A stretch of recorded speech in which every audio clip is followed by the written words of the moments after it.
Welcome everyone to Carbon Intelligence interview with Mr. Alex Liu, founder and CEO of MaiCoin asset exchange, MAX. Very happy to have you here, Alex. Thanks for being here, Thomas. Couldn't think of a better way to spend Friday afternoon. So we know each other for almost 4 years now, and there was the time when you first decided to move back to Taiwan and begin your crypto trading business. Tell us a little bit about your first reaction when you heard Bitcoin from your friend back in Stanford. Right. So, the Bitcoin story started early 2013 when over lunch one Saturday afternoon, my old friend Bobby Lee of BTCC asked me to fork over 400 RMB, which is at about $60. Okay. And I asked for what, and he said, I want to sell you something. He asked me to download some software, and sure enough, about 3 days later, when the entire Bitcoin blockchain had been downloaded over the slow internet in China, I received my first Bitcoin. So that was over 5 years ago. Mm-hmm. And here we are now in Taiwan where, contrary, I think, to initial expectations, Taiwan has emerged as quite a hotspot, at least in the Greater China region, for cryptocurrency and blockchain. It was not obvious sitting there as I was with Bobby early 2013. I think that was when you were still with Qualcomm back in Shanghai, right? That's right.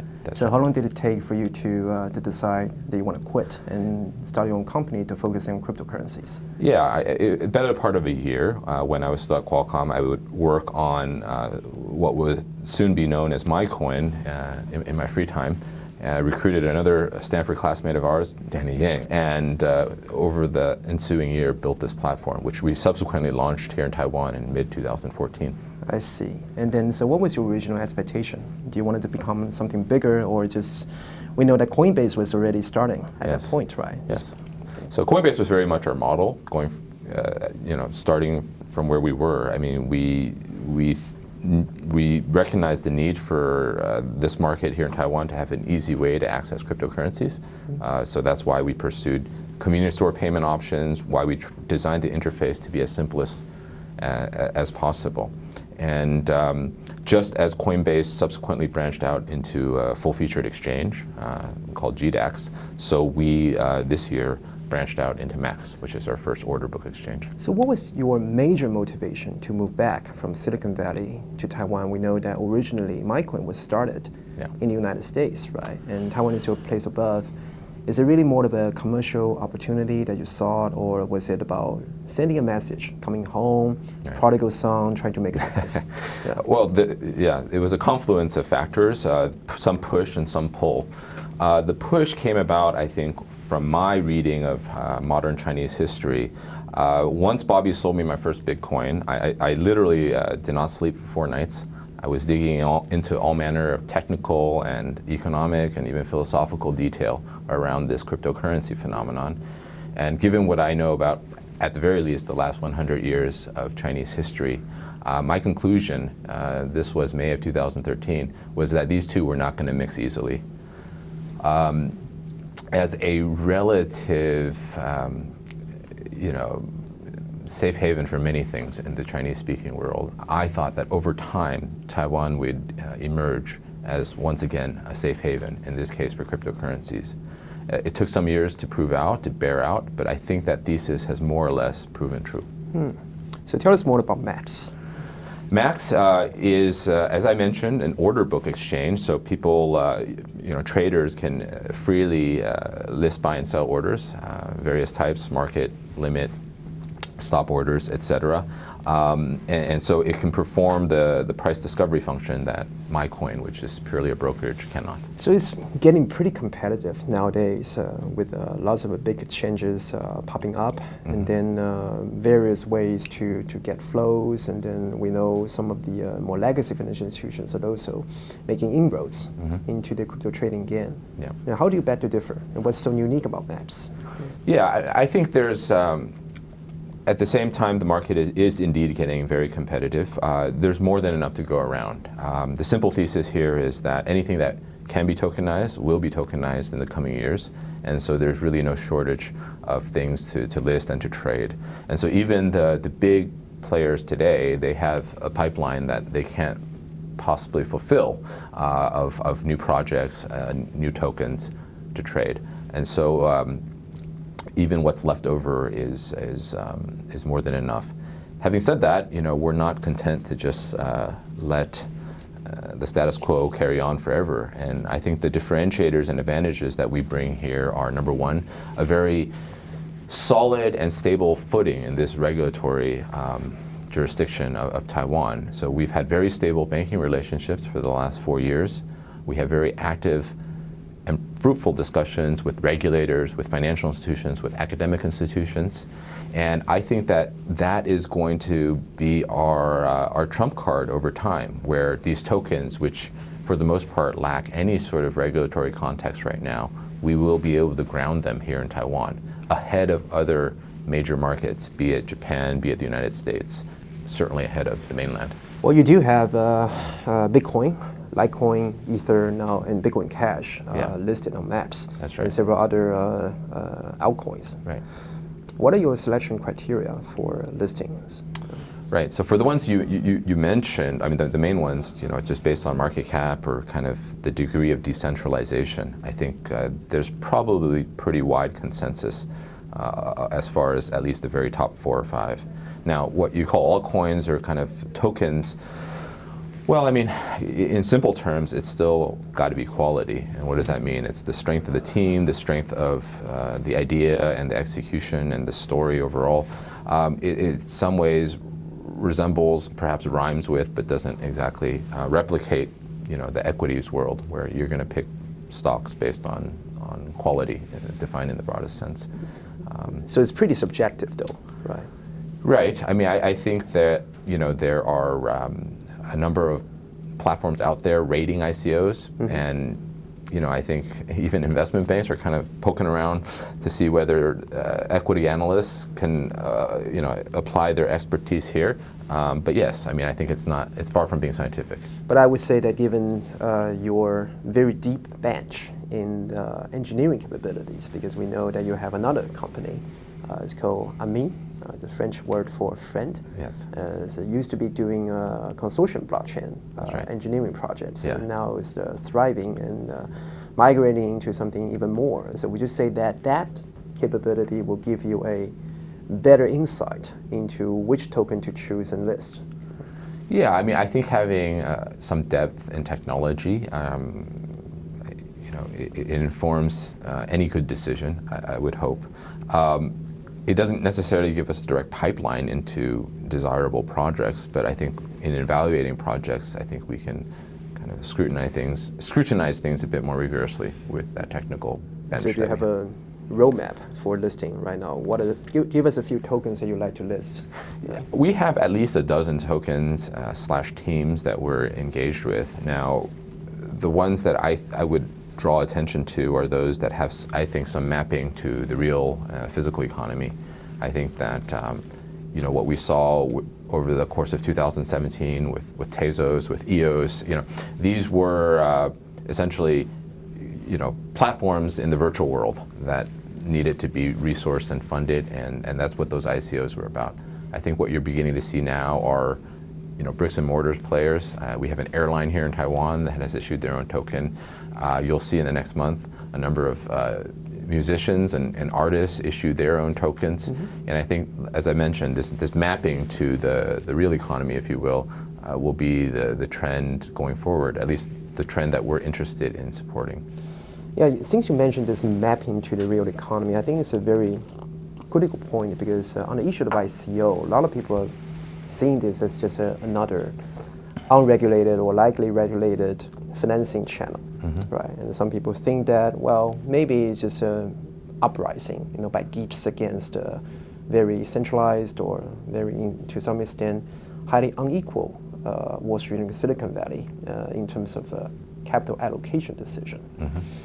But as any revolution or any revolutionary would tell you that sometimes ideals don't necessarily rhyme with reality. Yeah. What's your take on ICO right now? Do you think that we're on the right track, or is there any things that you would prefer not to see or even not to do? When you get to choose your own token listing? I mean, to the extent that this is an uprising, I think we've seen this story before. Skype started out in Tallinn, Estonia, as an uprising, if you will, against incumbent telcos about more than a decade ago. YouTube, one can argue, started out as a user-generated uprising against centralized broadcast channels. Subsequently, both these companies were acquired by, established companies. They were corporatized, if you will. Having said that, they left the world changed in their wake. Voice and now video is is liberalized in a way that it wasn't a decade ago because of Skype and companies like them. Content generation and distribution, likewise, because of YouTube, although it's part of Google now, is not quite the same as it was, a decade ago. So to your question of what ICOs is going to do for fundraising, for subsequent capital structures, I think that it will, these tools and methods will be, in a way, co-opted by financial incumbents of the financial industry, but they are going to leave the world changed in their wake, and in the general sense, much more liberal and accessible for the everyday person. Yeah. We hear this word utility token quite a bit. Now, do you actually see any tokens that have any real utility at all, right? Or is it just another buzzword for fintech elite or crypto elite to try to drum up business? Right. Well, I think the first and most identifiable utility token may be the mother of all ICOs, which in my opinion was Ethereum itself back in 2014 when they raised about 18 million worth of Bitcoin. At that time it was a purely speculative vehicle. Ether didn't exist. It was just a white paper, then a yellow paper. Now here we are 4 years later.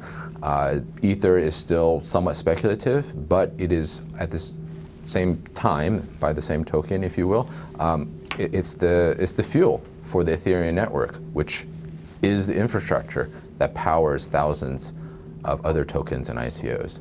And that's, to me, as concrete utility as we can get in this world.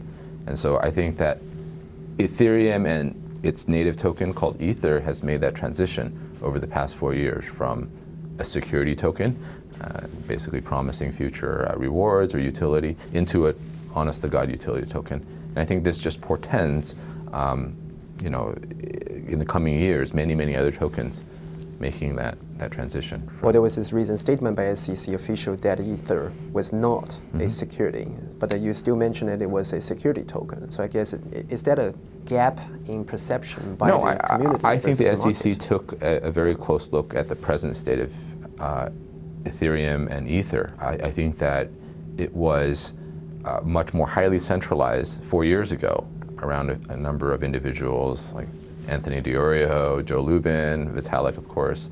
But in the subsequent years, Ether has become much more widely held. Its governance, spread across 30,000 odd nodes and miners is much more decentralized than it was even 4 years ago. And as such, I think the verdict from the SEC is a fair one. It's no longer a security token. When I was still working in New York, we had this saying that, what is Wall Street? Wall Street is a place where we transform your money and our experience into our money and your experience. Yeah. Right? So if you look at the recent activities in the ICO market, definitely we've seen a lot of pump and dump schemes. Some people with the get rich quick expectations got dragged into the market, but still there are some projects that are genuinely trying to do something innovative. Yeah. Is this something that you're trying to get your team focusing on at MAX and AMIS? Yeah, we'd like to do some good while doing well for ourselves. Those tokens I mentioned around bricks and mortars companies, around content creators, I think potentially could be amongst those examples where we're benefiting society in some way other than just raising money, I think. So you do have a plan for ICO for your own company? Yes, I mean we've held off until now. out of some deference to what we think, would be tolerated by regulators, at least here in Taiwan. But I think that the trend is toward more liberalization, and in that more open environment, we're going to certainly issue our own token. Okay. Maybe we can talk a little bit about stable coins, because you list USDT, Tether, on Max, and we know there are many other stable coins out there trying to take market share from Tether. And we also know that the central bank digital currency is a issue where a lot of people have a very strong opinions about. What do you think? Do we really have any utility by listing or using stable coins to facilitate our financing activities or even our day-to-day commercial activities? Oh, absolutely. I think just judging by the reception to Tether over the last 2 years, I think there's unquestioned demand that is unsated for stable coins. I mean, I think the amount of Tether in circulation, at least for the US dollar version, is around $5 billion. That's really a drop in the bucket as far as the money markets are concerned. I think they blazed the path for what is the most ideal stablecoin. By backing a public blockchain token with fiat money, you're really getting both worlds. You're getting the sort of price stability that comes from fiat money, and you're getting the global, the global flow and liquidity of the public blockchains. I think in between, these central bank digital currencies are just going to find themselves nowhere. I mean, at least the blockchain versions. I think if you want the best example of central bank digital currency, all you need to do is look at mainland China, where you have two payment systems that serve well over $1 billion between them, and they are digital RMB, and they don't use blockchain at all. And I think that's the be-all and end-all for central bank digital currency. There's no need for a decentralized ledger. And I noticed that Vitalik, the inventor of Ethereum, recently tweeted about the achievements of the team at AMIS about making Ethereum community and platform better and stronger. And I also know that your team is working very hard on bringing about Casper and Plasma and all these new very fundamental layers of innovations for Ethereum platform. So can you share with us, what are they working on, and what are those projects prospect, so to speak? Right. So, AMIS, as an R&D team, we have a very close relationship with the Ethereum Foundation.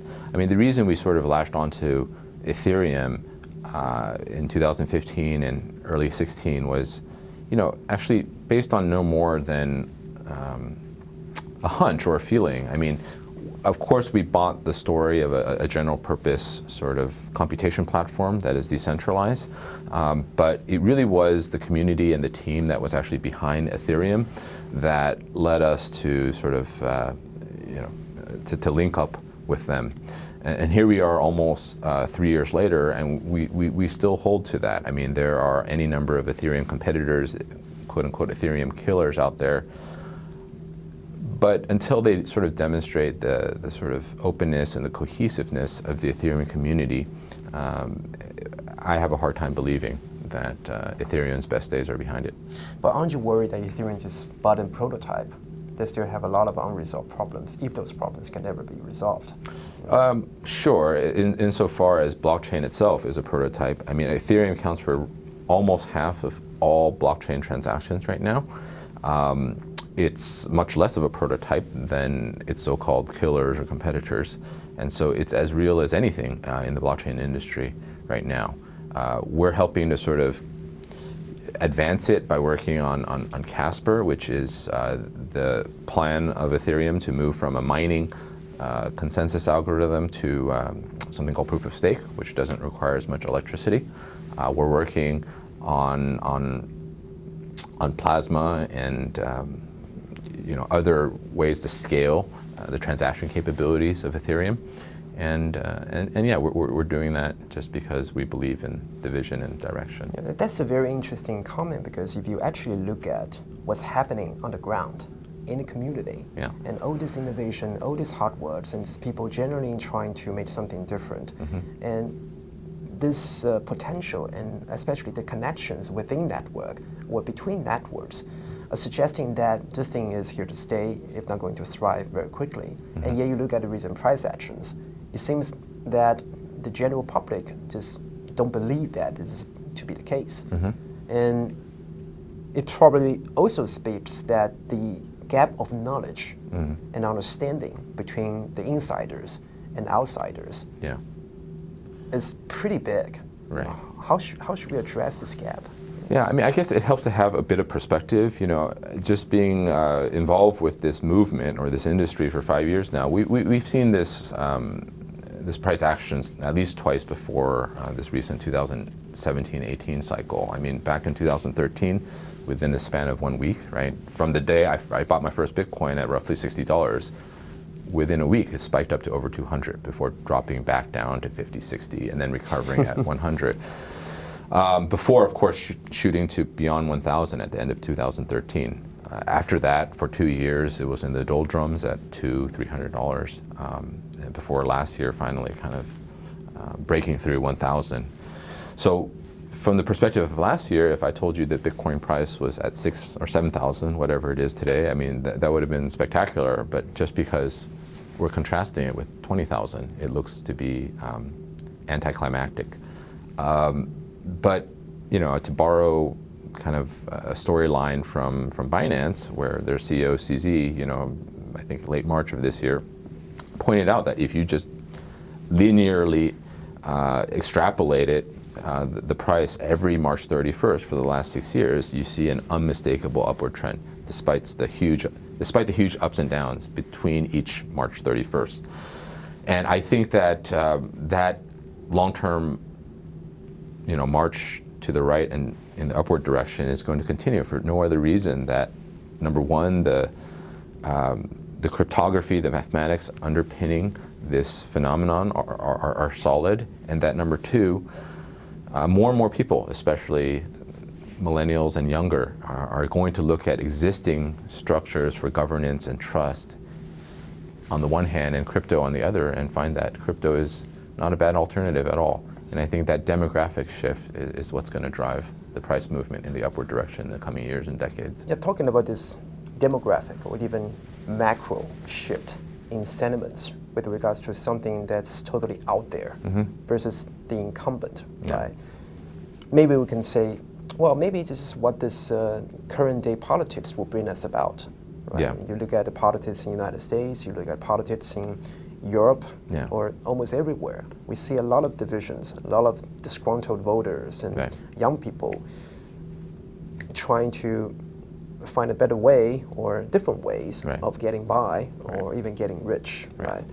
Would you say that it's actually a blessing in disguise for this crypto industry because of this, you know, pervasive dissatisfactions with the incumbent elites?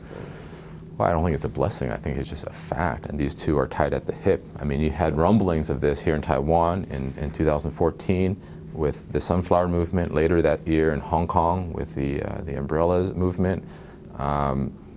There's this generational sort of uprising where, yes, I mean, the young folks are discontented across the developed world. I think the two signal events of 2016 with Brexit and the election of Donald Trump, I think is just further fuel to this fire. And so I think you read stuff in the headlines today that you could not have imagined just a few years ago. And in this increasingly unpredictable world, crypto just seems a little less crazy by the day. If populism is a defining word of our society nowadays, then I would argue that a lot of governments in the world just don't really understand how to control or even manage this uprising, right? Take cryptos, for example. You mentioned yourself in a recent interview with a local media in Taiwan that the Taiwanese government seems to be lacking a coherent strategy on how to deal or even how to develop the crypto and blockchain industry here.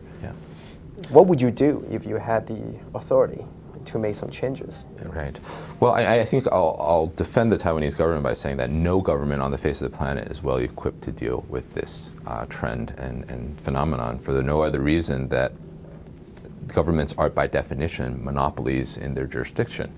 And what this technology and this movement is saying is that every node, which could be any individual, it could be any machine, is its own sort of self-sovereign entity. So that's not going to mix well with any government on the planet, including the one here in Taiwan. I guess my comment to the media was really about, be that as it may, Taiwan actually has quite a bit more, I would argue, to gain from this movement than many other economies or jurisdictions. There's the discontent amongst the youth here. I don't know why so many young folks find it necessary to move to neighboring countries to achieve a better life. And then there is the, increasingly obvious, situation where Taiwan finds itself outside the mainstream of many political, economic organizations. I wouldn't call it a pariah state, but it's certainly not on the well-worn path of global economic and political, interactions. So being on somewhat the outside looking in, yet having a very stable and, I would say, quite a developed civil society, having the technological and financial wherewithal to harness this new technology. The statement to the local media was that it's just a shame that there's not more coherent thinking amongst the leadership here as to how we capture this opportunity. But then, we look at the world, as you pointed out, the United States seems to be a little bit hesitant in embracing this new technology. Yeah. Japan is pretty open-minded. Yes. Russia seems to be ambivalent. Yeah. And now China, basically imposed an outright ban on the industry, while on the other hand, trying to drum up the sentiment that blockchain is good, crypto is bad, almost in sync with a lot of Wall Street folks are trying to sell to the public. Right. Yeah, I'd agree that there may not be a way for global governments or even business leaders to come to a coherent decision on how to develop this nascent industry. But then, based on your experience in discussing with the local leaders in business and in politics, because we know that MATS has very strong support from some of the financial institutions here in Taiwan. Some get it, Right. some just couldn't get it. Right. How do you make more people get it, right, based Right. on yours? I think almost any truly thinking person has the capability to get it. But it reminds me of that old saying, is that it's hard to get, in this case, a person to understand something that he or she is paid not to understand. And that really comes down to interest, specifically vested interest. Do you want?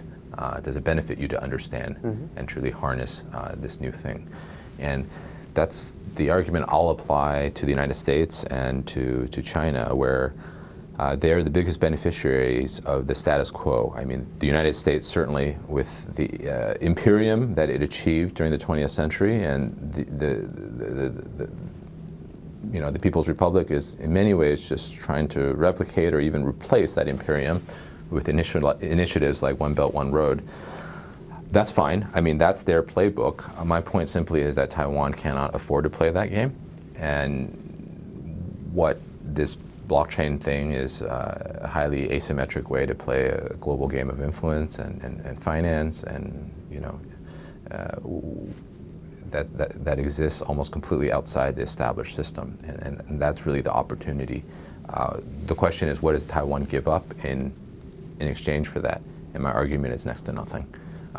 As a established incumbent, you're going to look at this and you're saying, okay, maybe I have something to gain here, but maybe I have much more to lose.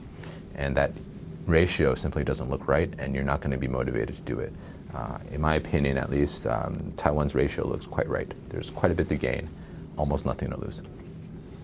We have a saying here in Asia, especially from China, is that one day in crypto is like 1 year in real life. When we met 4 years ago, MaiCoin was not even close to the institution of it is today. We've been through several cycles already, including the epic rise of 2017 and the following epic crash. If you look back on your decisions on funding and then growing the Mats all the way along right now. Yeah. What are your proudest moments, and what are decisions that you regretted the most? Yeah, I don't. First off, as far as crypto years being like dog years times another 7 or 8, I agree. I mean, like I have the white hairs to prove it. But as far as the proudest decision, I guess it's simply just the persistence. I mean, it's been 5 years. Not that many people. I think only a small percentage of people currently in this industry have actually been through its up and downs for the last 5 years. By no means am I the most senior in the industry, but relatively, 5 years is, according to you, more like 5 decades in this industry. So I think just sticking with it, even during very lean times back in 2014 and 15, I think that's probably what I would say is the proudest accomplishment. What I could have done better, or what we could have done better, I mean, a million things. I mean, that's just not, it's not, I mean, on a day-to-day basis, we can always do better. I think, no big regrets. I think that, we can always do better in serving our customers, improving our security procedures and so forth. But I have to say that, I mean, no big revisions to history if I had a chance to do so. Yeah. So what are your recommendations to young folks who wanted to still look for a job on Wall Street or in Silicon Valley, or begin their own company? Well, I'd say dive head first, or with both feet, into this blockchain and crypto industry, because whether you're on the crypto trading desk at Goldman or you're at some ICO team, this discipline forces you to be a Renaissance man or woman. You cannot just stick with hash functions or with, Hayek's monetary theory. You have to do all the above. And I can think of no greater challenge, at the same time, no greater intellectual reward than the journey that this industry promises you. So I think for somebody a decade or two younger than myself, I say you have so much to look forward to by embracing this, that, yes, this, whatever position you end up with or starting your own company, I heartily recommend this industry to any young person. So where would you invest your own money? Right now? I'd be long crypto for sure. Maybe not all these ICO tokens, but the top 4 or 5 I think are good long-term bets. Leave some still in the bank, so with a little bit less volatility, I guess. But well, thank you very much, Alex, for sharing with us this very insightful comments, and we wish you all the best with Mats. Thank you, Thomas, for your support over the years, and the best is very much ahead. So, Thank you. Thank you.